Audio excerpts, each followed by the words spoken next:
নমস্কার বন্ধুরা, পম্পার কিচেনে আপনাদের সকলকে স্বাগত। আজ আমি আপনাদের সাথে একটা অপূর্ব স্বাদের পনির কুলচার রেসিপি শেয়ার করব। এই কুলচাটা বানানোর জন্য আমি কোনো রকম ইস্টের ব্যবহার করব না। শুধু তাই নয়, জল দিয়েই বানাবো আজকের এই পনির কুলচা।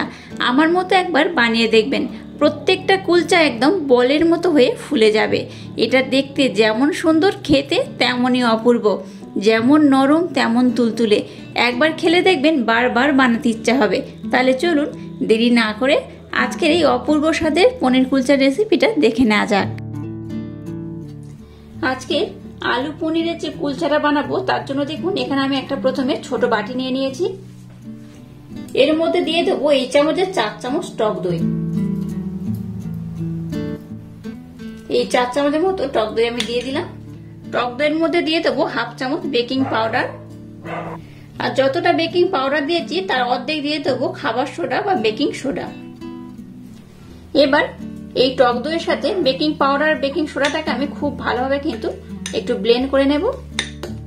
এটা কিন্তু বেশ অনেকটা ফুলে যাবে আর একদম হালকা হয়ে যাবে। এইভাবে একটু এটাকে ব্লেন্ড করে নিতে হবে। এবার একটা আমি পাত্র নিয়ে নিলাম। পাত্রের মধ্যে আমি নিয়ে নেবো এই বাটির মাপ করে 1.5 বাটি ময়দা। এই 1.5 বাটি ময়দা আমি নিয়ে নিলাম। এর মধ্যে দিয়ে দেবো এই চামচের হাফ চামচ ব্লেন্ড করে রাখা মিছরি। আপনারা চাইলে এখানে চিনিও ব্যবহার করতে পারেন। আর দিয়ে দেবো স্বাদ মতো বা পরিমাণ মতো লবণ। এবার সমস্ত শুকনো উপকরণ খুব ভালোভাবে আমি মেখে নেব। এবার এখানে ময়মের জন্য দিয়ে দেবো একদম সামান্য পরিমাণে সাদা তেল। কুলচা বানানোর জন্য যখন ময়ম করবেন সাদা তেলের পরিমাণটা একদম কম দেবেন। 1 থেকে 1.5 চামচের মতো দিলেই হবে, খুব বেশি দেবেন না। খুব বেশি দিলে কি হবে, কুলচাগুলো কিন্তু নরম থাকবে না, অনেকটা টাইট হয়ে যায়। তাই একদম নরম রাখতে গেলে কিন্তু তেলের পরিমাণটা একটু কম দিতে হবে। এবার এটাকে আমি খুব ভালোভাবে এইভাবে ডলে ডলে মেখে নেব। তেলটা দিয়ে এটাকে আমি খুব ভালোভাবে মেখে নিয়েছি। এবার দেখুন এই মাঝখানের অংশটাকে আমি এইভাবে একটু খালি করে নেব। এবার দেখুন টক দইটা ফুলে কিন্তু বাটি ভর্তি হয়ে গেছে, দেখতেই পাচ্ছেন একদম ফুলে গেছে। এবার এটাকে মাঝখানের পোর্শন আমি ঢেলে দেব। এটাকে আমি 5 মিনিট আগে কিন্তু এইভাবে একটু ভালোভাবে মেখে নিয়েছিলাম, যাতে এটা খুব সুন্দরভাবে কিন্তু একটু ফুলে যায় বা হালকা হয়ে যায়। এবার সমস্ত উপকরণের সাথে দইটাকে আমি খুব ভালোভাবে মেখে নেব। টক দই, বেকিং পাউডার, বেকিং সোডা এই মিশ্রণটাকে কিন্তু সাথে সাথেই বানিয়ে এই ময়দার মধ্যে দিয়ে ব্যবহার করবেন না। 2 থেকে 3 মিনিট রেস্টে রাখবেন, তাতে কিন্তু এর রেজাল্টটা খুব ভালো হবে। তো আমি কিন্তু 2 থেকে 3 মিনিট আগে মেখে রেখে দিয়েছিলাম, তারপর আমি এই ময়দার মিশ্রণটাকে বানাচ্ছিলাম। এবার এই পাত্রে নর্মাল রুম টেম্পারেচারে রাখা আমি জল নিয়েছি। এই জলটা দিয়ে আমি খুব ভালোভাবে মেখে নেব। ডোটা কিন্তু খুব নরম করে মাখাতে হবে, টাইট করে মাখানো যাবে না, একটু নরম করেই মাখাতে হবে। এটা মাখানোর পর আমি আপনাদের দেখাচ্ছি মিশ্রণটা কেমন হবে আর কেমন হলে আজকের এই কুলচাটা একদম পারফেক্ট হবে। মিশ্রণটাকে দেখুন এইরকম কিন্তু একদম নরম করে মাখাতে হবে, দেখে বুঝতেই পারছেন হাতের মধ্যে কিন্তু একদম চিটচিটে করে লেগে যাবে। এই দেখুন এইভাবে এটাকে কিন্তু ডলে ডলে খুব সুন্দর করে মাখাতে হবে। আর এটাকে আমি কিন্তু খুব সুন্দর করে মেখে নিয়েছি। আর মিশ্রণটা কিন্তু এইরকমই হাতের মধ্যে লেগে যাবে আর এইরকমই হবে। এবার দেখুন হাতের মধ্যে একটু আমি তেল নিয়েছি। তেলটা দিয়ে একবার এইভাবে মেখে নেবো, তাহলে কিন্তু হাতের মধ্যে আর লেগে যাবে না। সামান্য একটু তেল আমি ব্যবহার করলাম। দেখুন এটাকে আমি খুব ভালোভাবে মেখে নিয়েছি। আর মিশ্রণটা দেখতেই পাচ্ছেন কেমন হয়েছে, একদম কিন্তু চিটচিটে হবে, একদম নরম হবে। আর একদম শেষে একটু তেল দিয়ে এইভাবে একটু মেখে নেবেন। এবার মিশ্রণটাকে কিন্তু রেস্টে রাখতে হবে। আচ্ছা, এই মিশ্রণটাকে একটু রেস্টে বেশিক্ষণ সময় দিয়ে রাখলে এই কুলচাগুলো কিন্তু খুব সুন্দর হবে। আপনাদের হাতে যদি কম সময় থাকে তাহলে কিন্তু আপনারা না হলেও 30 মিনিট এটাকে কিন্তু রেস্টে রাখবেন।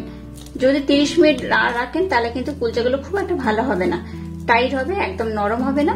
আমি এটাকে 1 ঘন্টার জন্য রেস্টে রেখে দেবো। যাদের হাতে সময় আছে তারা কিন্তু একটু বেশি সময় দিয়ে রাখবেন। আর যাদের হাতে সময় খুব কম তারা কিন্তু 15 থেকে 20 মিনিট বা আধা ঘন্টা রেস্টে রাখার পর বানাবেন। এবার দেখুন এটাকে কিন্তু ঢাকা দিয়ে রাখবেন, খোলা বাতাসের মধ্যে রাখবেন না। এটাকে আমি ঢাকা দিয়ে রেখে দেব। 1 ঘন্টা পর আমি আবার ফিরে এলাম। 1 ঘন্টা পর দেখুন আমি একটা প্রথমে কাজ করে নেব, তারপর আমি বেড়াটা আপনাদের দেখাবো। এখানে দেখুন নিয়েছি পনির। যেহেতু আমি পনির আর আলু দিয়ে এই কুলচাটা বানাবো, তাই এখানে আমি পনির নিয়ে নিয়েছি।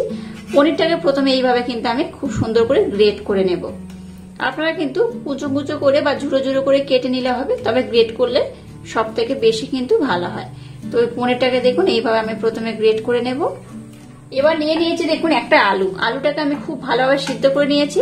আলুটাকেও আমি কিন্তু খুব ভালোভাবে গ্রেট করে নেব। এবার দেখুন গ্যাসটাকে জেলে দিয়ে একটা ফ্রাই প্যান বসিয়ে দিয়েছি। এর মধ্যে দিয়ে দেবো সামান্য একটু সর্ষের তেল, খুব বেশি নয়, অল্প করে দিলেই হবে। তেলটাকে প্রথমে আমি খুব ভালোভাবে গরম করে নেব। এর মধ্যে গোটা জিরে দিয়ে দেবো একদম সামান্য পরিমাণে। এবার দেখুন এখানে আমি 2টো পেঁয়াজ নিয়েছি, টুকরো টুকরো করে কেটে পেঁয়াজটাকে দিয়ে দেবো। আর নিয়েছি 3টে কাঁচা লঙ্কা, লঙ্কাটাকেও দিয়ে দিলাম। এবার পেঁয়াজ আর লঙ্কাটাকে একটু নাড়াচাড়া করে ভেজে নেব। পেঁয়াজ আর কাঁচা লঙ্কাটাকে দেখুন আমি কিন্তু ভালোভাবে একটু লাল লাল করে ভেজে নিয়েছি। এবার এর মধ্যে দিয়ে দেবো আদা রসুনের পেস্ট একদম অল্প করে, দিয়ে দেবো সামান্য একটু হলুদ গুঁড়ো, ধনে গুঁড়ো দিয়ে দিলাম অল্প করে, 1/2 চামচ দিয়ে দিলাম জিরে গুঁড়ো। এবার যে আলুটাকে আমি গ্রেট করলাম আলুটার মধ্যে দিয়ে দেবো।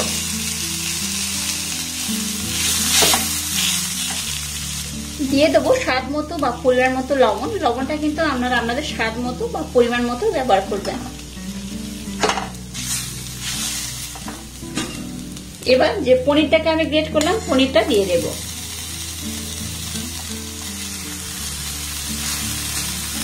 পনিরটা দিয়ে আবার এটাকে আমি খুব ভালোভাবে কিন্তু মেখে নেব।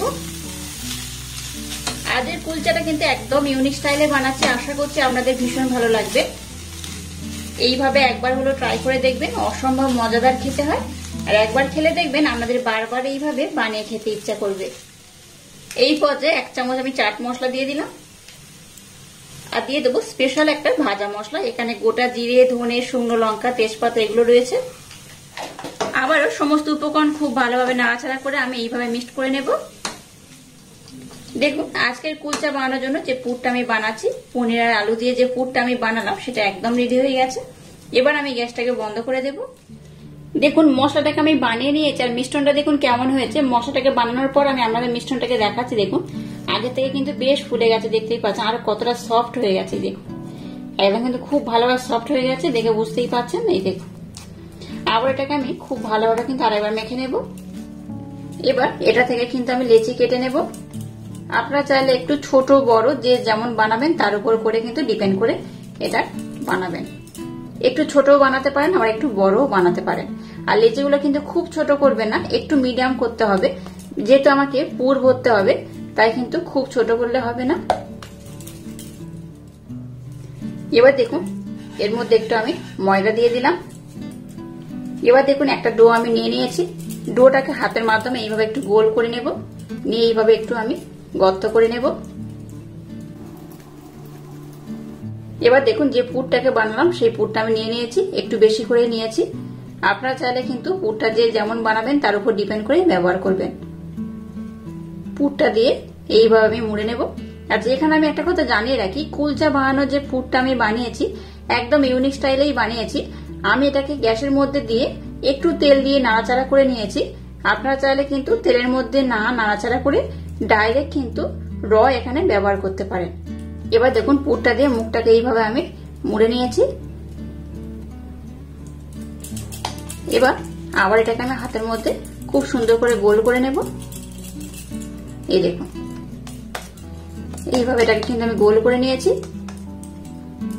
আর এইভাবে কিন্তু প্রথমে আমি সবগুলোকে খুব সুন্দর করে এইভাবে বানিয়ে নেব। আবার একটু আমি ভর্তি করে পুর নিয়ে নিলাম। পুরটাকে কি হবে একটু যদি বেশি করে দেন তাহলে কিন্তু খেতে বেশ ভালো লাগবে। আমি পুরটাকে একটু বেশি বেশি দিলাম। পুরটা একটু বেশি দিলে স্বাদটা কিন্তু দারুণ লাগে। এইভাবে মুখটাকে আবার আমি মুড়ে নেব। এবার দেখুন একটু ময়দা আমি উপর থেকে দিয়ে দেব। আমি আপনাদের একটা বেলে দেখিয়ে দিচ্ছি। এবার দেখুন হাতের মাধ্যমে এটাকে এইভাবে একটু চাপ দিয়ে আমি বড় করে নেব। এই কুলচাগুলোকে কিন্তু আপনারা গোল কিংবা লম্বা যার যেমন পছন্দ সেইভাবে কিন্তু শেপ দিতে পারেন। এবার একটা আমি বেলেন চাকি নিয়েছি, এটার মাধ্যমে এটাকে একটু বেলে নেব। আর খুব পাতলা কিন্তু এগুলো বেলবেন না, এগুলো একটু মোটাই থাকবে, একটু মোটা মোটা করেই কিন্তু এগুলোকে বেলতে হবে। এবার হাতের মধ্যে একটু নর্মাল জল উপর থেকে আমি দিয়ে দিলাম। এবার দেখুন কালো জিরা আমি উপর থেকে এইভাবে দিয়ে দেব। দিয়ে দেবো সাদা তিল, তিলটাকে উপর থেকে দিয়ে দিলাম, একটু কম বেশি করে দিলেই হবে। আর দিয়ে দেবো কিছুটা ধনেপাতা কুচনো, একটু কম বেশি করে দিলে কিন্তু তাতে কোনো সমস্যা নেই। আবার উপর থেকে আমি একটু বেলে নেব। এইভাবে বেলে নিলে কি হবে, এইগুলো কিন্তু একদম খুব ভালোভাবে সেট হয়ে যাবে। আর একটু জল দিলে কিন্তু এগুলো খুব ভালোভাবে সেট হয়ে যাবে। দেখে বুঝতেই পারছেন একদম কিন্তু ভালোভাবে সেট হয়ে গেছে।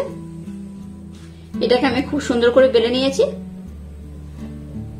এবার আপনারা কিন্তু সবগুলো একসাথে বেলে ভাজতে পারেন, আবার একটা করে বেলেও ভাজতে পারেন। আমি কিন্তু একটা করে বেলে নেব আর ভেজে নেব। যেহেতু এটা ভাজতে দিলে অনেকটা সময় লাগবে, তাই একটা ভাজতে বসিয়ে দিয়ে আবার আমি আর একটা বেলে নেব। তো এবার এটাকে আমি ভাজতে বসিয়ে দেব। আর কত সুন্দর হয়েছে দেখুন। এবার দেখুন গ্যাসটাকে জেলে দিয়ে একটা ফ্রাই প্যান বসিয়ে দিয়েছি, আর ফ্রাই প্যানটা কিন্তু খুব ভালোভাবে গরম করে নিয়েছি। এবার এখানে দিয়ে দেবো জল।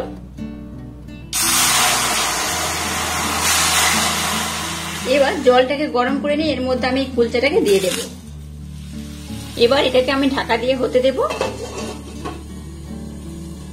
এবার দেখুন ঢাকনার মধ্যে একটা ছিদ্র রয়েছে, দেখতে পাচ্ছেন। এরকম কিন্তু ছিদ্র থাকলে হবে না। একটা আমি লবঙ্গ নিয়েছি, লবঙ্গটাকে এর মধ্যে আমি দিয়ে দেবো। ছিদ্রটাকে কিন্তু বন্ধ করতে হবে।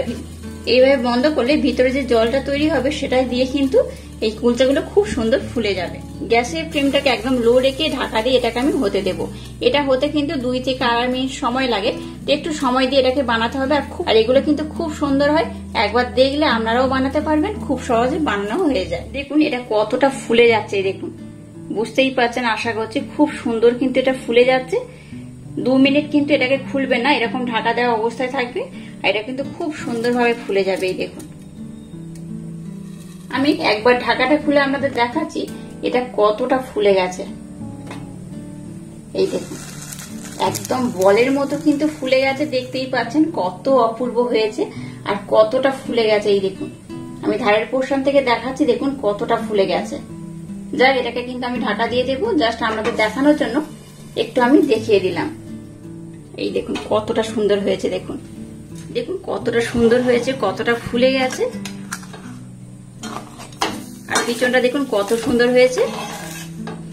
এটাকে কিন্তু আমি একটু বেশি সময় ধরে রেখে দিয়েছিলাম, তাই দেখুন পিছনটা একটু পুড়ে গেছে, আমরা দেখে বুঝতেই পারছেন। এবার দেখুন এখানে আমি দিয়ে দেবো বাটার। আপনারা চাইলে কিন্তু বাটারের পরিবর্তে ঘি কিংবা সাদা তেলও ব্যবহার করতে পারেন। যেহেতু এখানে আমি তেল ছাড়া বানাচ্ছি তাই এখানে আমি একটু বাটার দিলাম। আপনারা চাইলে কিন্তু ঘিও ব্যবহার করতে পারেন। এবার এটাকে আমি উল্টে দেবো আবার। এই দেখুন উপরটাও কত সুন্দর হয়েছে। উপর থেকে একটু বাটার আমি দিয়ে দেব। আমার মতো এরকম ইউনিক স্টাইলে এটা বানিয়ে দেখবেন, অসম্ভব সুন্দর খেতে হয়। আলু দিয়ে তো আমরা সবসময় কুলচা বানাই, একটু আলুর সাথে পনিরটা অ্যাড করে দেখবেন আরো সুন্দর খেতে লাগে। এই দেখুন এটা কত সুন্দর হয়েছে। উপরের পোর্শনটাকে কিন্তু আমি খুব ভালোভাবে এই বাটার দিয়ে দিচ্ছি। আর কতটা ফুলেছে দেখুন, বাটার দিতে কিন্তু আরো বেশি ফুলে যাচ্ছে। এই দেখুন, তবে আপনারা কিন্তু একটু খেয়াল রাখবেন, এটাকে কিন্তু পিছনের পোর্শনটা দেওয়ার পর অনেকক্ষণ দিয়ে রেখে দেবেন না, তাহলে কিন্তু পিছনের পোর্শনটা একটু পুড়ে যেতে পারে। তো যাই, এটাকে আমি খুব সুন্দর করে বানিয়ে নিয়েছি। এবার এটাকে আমি উঠিয়ে নেব। আবারও এখানে একটু আমি জল দিয়ে দেব। আবারও আর একটা যে কুলচাটাকে আমি বানিয়ে নিয়েছি সেটা দিয়ে দেব, এই জলের মধ্যে দিয়ে দেব। দেখুন আর একটা আমি দেখাচ্ছি, দেখুন কতটা সুন্দর ফুলে গেছে। দেখুন আমি আবারও খুলে একটু দেখিয়ে দিচ্ছি। দেখুন এটাকে কিন্তু খুলবেন না, জাস্ট আমাদের দেখানোর জন্য আমি দেখাচ্ছি। দেখুন দেখলেন তো কত অপূর্ব, কত সুন্দরভাবে ফুলে গেছে। এই দেখুন এইরকম কিন্তু একদম বলের মতো হয়ে ফুলে যাবে। যাক এটাকে আমি ঢাকা দিয়ে হতে দেব। এবার দেখুন উপর থেকে আমি একটু বাটার দিয়ে দেব।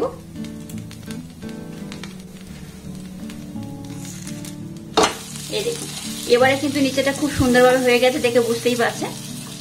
এইভাবে খুব সুন্দর করে সবগুলো কুলচা আমি বানিয়ে নেব।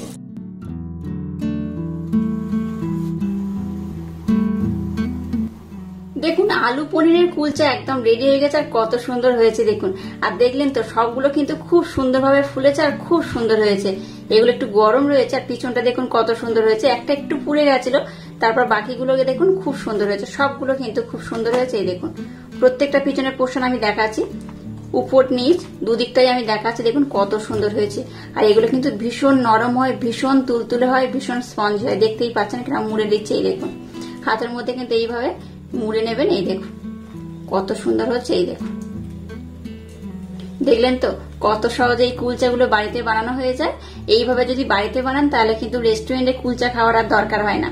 এটা দেখতেও কিন্তু অপূর্ব হয়েছে, কত সুন্দর দেখতে হয়েছে। দেখুন আমি আবারও দেখাচ্ছি, এই দেখুন হাতের মধ্যে যদি এইভাবে মুড়েও নেন তাও কিন্তু এটা ভাঙবে না বা ছিঁড়ে যাবে না, এতটা স্পঞ্জি হয়, এতটা নরম, এতটা তুলতুলে হয়। বাচ্চা থেকে বড় সবাই ভীষণ পছন্দ করবে আর খুব মজা করে খাবে। আজকের এই ইউনিক স্টাইলে কুলচার রেসিপি যদি আপনাদের ভালো লাগে তাহলে চ্যানেলটাকে লাইক, শেয়ার, কমেন্ট এবং সাবস্ক্রাইব করবেন আর পাশে থাকা বেল আইকনটা প্রেস করে দেবেন। তাহলে টাটা, আবার দেখা হচ্ছে নতুন কোনো রেসিপি নিয়ে।